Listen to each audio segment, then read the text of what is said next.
침묵상에 오신 여러분들을 환영하고 축복합니다. 특별히 오늘은 이번 한 주간의 첫 날인데요. 이렇게 첫날의 첫 시간 하나님과 함께 시작할 수 있게 허락하신 하나님께 감사드리고, 이렇게 첫날의 첫 시간 하나님께 드렸을 때 이번 한 주간도 하나님께서 기뻐 받으시고 우리의 삶을 인도하실 줄 믿습니다. 오늘 장자의 명분을 팔다라는 제목을 가지고 창세기 25장 27절부터 34절까지 말씀을 좀 살펴봤으면 좋겠습니다. 우리 먼저 27절 말씀 같이 한번 읽어볼까요? 같이 읽도록 하겠습니다. 그 아이들이 장성함에 에서는 익숙한 사냥꾼이었으므로 들사람이 되고 야곱은 조용한 사람이었으므로 장막에 거주하니. 예, 우리가 지난 시간에 야곱과 에서의 탄생에 대해서 우리가 살펴봤어요. 오늘 본문은 이 야곱과 에서가 태어난 이후에 장성한 다음에, 오늘 본문은 장성했다라고 그러죠. 장성한 다음에 어떤 일이 있었는지에 대해서 하나의 사건을 보여주겠습니다. 먼저 27절은 이렇게 되어 있죠. 에서는 익숙한 사냥꾼이었다. 에서는 사냥꾼이 되었고, 그 다음에 야곱은 조용한 사람이었으므로 장막에 거주했다. 장막이 거주했다는 말은 목축업을 했다라는 의미예요. 그래서 아무래도 에서는 사냥꾼이었고 성격이 굉장히 활발했던 사람이었던 것 같아요. 그래서 들사람이라고 표현했고, 야곱은 목축을 하고 굉장히 성품이 온화했던 것 같아요. 그래서 조용한 사람이다라고 소개를 했습니다. 그래서 우리가 사실 성경에 보면 이 사냥에 대해서 굉장히 긍정적이지가 않아요. 그래서 왕이 사냥을 한 경우는 거의 없습니다. 사냥에 대해서 긍정적이진 않지만 그렇다고 해서 사냥이란 직업이 나쁜 거다 이렇게 볼 수는 없어요. 또 뿐만 아니라 이렇게 조용한 성품, 온화한 성품이 좋은 것이다 반드시 그렇게라고도 볼 수도 없어요. 그러니까 야곱과 에서는 서로 다른 성품을 지녔고 다른 직업을 가지고 있었어요. 이거는 그냥 하나님께서 우리를 다르게 지으신 거예요. 그리고 하나님께서 이 다양성을 통해서 이 세상을 보다 아름답게 만들고 우리의 삶을 더욱더 풍요롭게 만들길 원하세요. 그래서 이렇게 다르다는 게 잘못된 것이나 틀린 것은 아닙니다. 그런데 그 다음에 문제가 생겼죠. 어떤 문제가 생겼을까요? 우리 28절 말씀 같이 한번 읽어볼까요? 같이 읽도록 하겠습니다. 이삭은 에서가 사냥한 고기를 좋아하므로 그를 사랑하고 리브가는 야곱을 사랑하였더라. 이삭은 누구를 더 사랑했다고 했어요? 큰애인 에서를 더 좋아했다고 그랬어요. 사랑했다고 그랬어요. 그리고 리브가는 누굴 사랑했다고 그랬어요? 둘째인 야곱을 사랑했다라고 이야기합니다. 좀 다르게 말하면 편애를 했다는 거죠. 사실 오늘날 이 편애는 굉장히 많은 문제를 야기하는 경우들이 많아요. 그래서 정말 이를 편애가 자녀 간에 갈등을 만들고 자녀 간에 그러한 아픔들을 조장하고 상처를 주는 경우도 많죠. 사실 저도 이제 목회자이기 때문에 공평하게 우리 자녀를 대하려고 하는데 우리 자녀들에게 입에서 아빠는 왜 누구만을 더 좋아해요? 누구만을 더 좋아해요? 이런 이야기를 듣죠. 사실은 굉장히 조심해야 되는 것 같아요. 근데 사실 뭐 그런 얘기도 하죠. 10손가락 깨물어서 안 아픈 손가락 없다고. 자녀를 우리가 다 사랑합니다. 근데 또 누군 그러더라고요. 더 아픈 손가락도 있다고. 인간은 어쩌면 굉장히 이렇게 편애할 수밖에 없는 그런 사람일 수도 있는 것 같아요. 경향이 있는 것 같아요. 그래서 여러분들 늘 우리가 이 부분에 대해서 조심해야 됩니다. 그럼 하나님은 어떨까요? 하나님은 편애하실까요? 하나님 편애하실까요? 목사님 편애하는 것 같아요. 제가 아는 집사님 보니까 뭐든지 다 잘 돼요. 뭐 그렇게 이야기할 수도 있겠죠. 그런데 우리 하나님 편애하진 않아요. 하나님의 사랑에 대해서 무엇에 많이 비유하냐면 태양에 비유합니다. 태양. 인간의 사랑은 유한해요. 한정적이에요. 그래서 내가 이 사람을 더 사랑하면 다른 사람을 덜 사랑할 수 있는 것 같아요. 그런데 하나님의 사랑은 태양과 똑같아요. 태양은 어떻죠? 내가 100% 태양빛을 소유한다고 해서 다른 사람이 덜 소유하게 되는 게 아니에요. 내가 100% 태양빛을 소유한다고 해서 다른 사람이 덜 소유하는 게 아니라 둘 다 똑같이 100%를 소유할 수 있어요. 우리 하나님의 사랑은 그런 사랑이에요. 그래서 우리 하나님의 사랑은 편애하지 아니하시고 누구나 공평하게 모두를 100% 사랑하는 게 하나님의 사랑입니다. 물론 가끔 이야기를 해요. 그런 게 가능하냐고. 인간은 가능하지 못할지 몰라도 하나님은 가능하세요. 태양을 보면 우리는 알 수 있잖아요. 그런데 이 편애도 문제였는데 더 큰 문제가 있었어요. 어떤 문제가 있었냐면 이 표현이 되게 와닿다기보다는 조금 안타깝더라고요. 뭐냐면 이삭이 에서를 사랑했어요. 사랑한 이유가 뭐예요? 에서가 사냥한 고기를 좋아함으로. 에서가 사냥한 고기를 좋아함으로. 에서가 아마 그랬겠죠. 사냥을 잘했으니까 고기를 내서 아버지한테 아버지 드세요 하고 늘 갖다 드렸겠죠. 그러니까 그게 뭐예요? 기뻤다는 거, 즐거웠다는 거예요. 그래서 에서를 더 사랑했다 이렇게 표현하고 있는 것 같아요. 여러분 어떠세요? 이런 이삭의 모습을 보면서 어떠세요? 이런 모습이 옳은 모습일까요? 어떤 생각이 드세요? 그럼 우리는 어떨까요? 우리에게는 이삭과 같은 모습이 없을까요?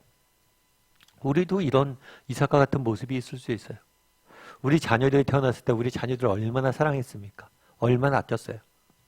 그런데 자라면서 그런 경우도 있죠. 우리 자녀들이 공부도 잘하고 부모 말도 잘 듣고 그래서 정말 효도라는 걸 하죠. 공부도 잘하고 부모 말도 잘 듣고 그런 뭐예요? 우리가 기쁘죠. 정말 그런데 우리 자녀가 공부를 잘하고 우리에게 말을 잘 들어서 우리 자녀를 사랑하는 건가요? 이거는 부가적인 거잖아요. 존재가 주는 무엇이잖아요. 존재 자체를 우리는 사랑했잖아요. 아이가 태어났을 때 아이가 나에게 아무것도 안 해줘도 뭐예요? 그 아이를 사랑했잖아요. 그런데 어느 순간 우리도 아이의 존재 자체가 아니라 존재가 주는 무엇 때문에 우리도 사랑할 수 있다는 거예요. 점녀가 남녀가 사랑을 빠졌을 때 정말 아무것도 없어서 서로가 사랑했잖아요. 그런데 어느 순간부터 서로에게 무엇인가를 바라고 그것 때문에 서로를 사랑하게 될 수도 있다는 거. 이삭의 모습이 결코 우리의 모습과 다르지 않다는 거죠. 하나님도 마찬가지예요. 하나님과의 관계도. 여러분 우리가 하나님을 사랑합니다. 그런데 우리 하나님은 어떻게 사랑해요? 하나님이 주시는 무엇 때문에 사랑합니까? 아니면 하나님 자체를 사랑합니까? 하나님이 고기를 주지 않아도 우리는 사랑할 수 있어요? 아니면 고기 때문에 사랑하는 거예요? 그날의 이삭은 고기를 좋아함으로 사랑했다라고 이야기를 해요. 이게 우리의 모습은 아닌지 돌아봤으면 좋겠어요. 사람 사이에서 혹은 하나님과의 관계에서. 그래서 정말 존재 자체를 사랑할 수 있는 사람이 되었으면 좋겠어요. 하나님이라는 존재 자체를 사랑하고 우리 주변에 있는 사람들 그 존재 자체를 그 존재가 주는 그 무엇이 아니라 그 존재 자체를 사랑할 줄 아는 저와 여러분이 되면 어떨까라는 생각이 있습니다. 오늘 한번 돌아봤으면 좋겠어요. 정말 그날의 이삭과 리브가가 편애했다고 그랬는데 나는 이런 모습이 없는지, 그날의 이삭이 고기를 좋아함으로 에서를 사랑했다라고 이야기하는데 나는 이런 모습이 없는지, 나는 존재 자체를 사랑하는지. 여러분 미국의 40대 대통령인 로널드 레이건 대통령을 아마 아시는 분은 아실 거예요. 들어보신 분들은 들어보셨을 거예요. 이분은 굉장히 독특한 이력을 갖고 있죠. 왜 독특한 이력을 갖고 있어요? 이분은 원래 영화 배우예요. 영화 배우였는데 나중에 정치인으로 바뀌었다가 미국 대통령까지 된 굉장히 독특한 경력의 소유자죠. 그런데 이 로널드 레이건 대통령은 어렸을 때 불우한 환경에서 자랐어요. 아버지가 알코올 중독이었어요. 그래서 굉장히 가난한 어린 시절을 보냈습니다. 그리고 나중에 성인이 돼서는 첫 번째 결혼은 실패를 했어요. 그리고 영화 배우로서도 굉장히 성공하지 못했어요. 그런데 정치에 입문한 다음에 뛰어난 소통력으로 인해서 미국 대통령까지 오르는 그런 인물이 되었죠. 그런데 어떤 사람이 이 사람의 전기를 쓰면서 그런 이야기를 했어요. 이 사람이 공화당 출신이거든요. 그러면서 뭐라고 썼냐면 로널드 레이건의 진정한 정치적 성향은 보수주의가 아니다. 공화당이면 보수주의여야 되는데 보수주의가 아니란 거예요. 그러면서 뭐라고 이야기하냐면 이 사람의 진정한 정치적 성향은 낙관주의다. 모든 것을 긍정적으로 본다는 거예요. 이분이 맨 마지막에 인생 마지막에 알츠하이머를 걸렸거든요. 그것마저도 낙관적으로 봤다는 거예요. 그럼 이 낙관주의의 원천은 무엇이냐라고 하면서 그 사람이 쓴 이야기가 뭐냐면 하나님에 대한 신앙이란 거예요. 정말 하나님이 그의 인생을 늘 좋은 길로 인도하지 않았죠. 정말 때로는 힘들고 어려운 어린 시절을 보내게 했고 결혼도 실패하게 하고 정말 영화배우로서도 실패한 인생을 살게 했죠. 뿐만 아니라 마지막엔 알츠하이머라는 병까지 걸리게 했어요. 그럼에도 불구하고 그는 늘 하나님에 대한 소망이 있었던 거죠. 그래서 낙관주의가 있었다는 거예요.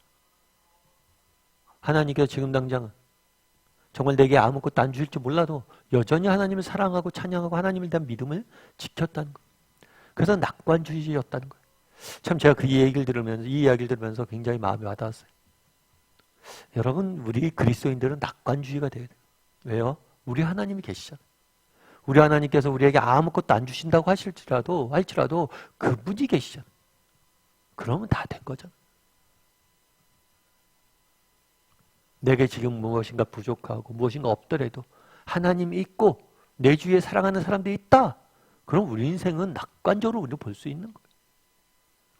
이번 한 주간은 오늘 시작입니다. 시작인데 한번 돌아봤으면 좋겠어요. 뭘 돌아보면 좋을까요? 정말 나에게는 이삭과 같은 모습이 없는지, 혹시라도 나에게는 누군가를 편애하는 마음들이 있진 않는지 한번 돌아봤으면 좋겠고, 정말 고기를 좋아함으로 에서를 사랑했다고 하는데 나도 그 무엇 때문에 존재를 사랑하고 있지 않은지, 그 무엇이 없어도 존재 자체를 사랑할 줄 아는 사람이 되게 해달라고, 정말 하나님을, 사람들을 존재 자체로 사랑할 줄 아는 사람이 되게 해달라고 기도했으면 좋겠고, 정말 우리도 낙관주의자가 되었으면 좋겠다. 지금 당장 내 눈에 내 앞에 아무것도 없어도 하나님이 우리에게 계시다는 이유 때문에 정말 우리 인생을 낙관적으로 바라보고 정말 소망을 갖고 한 주간 살아갈 줄 아는 사람이 되었으면 좋겠다. 그런 사람이 되었으면 좋겠습니다. 이번 한 주간.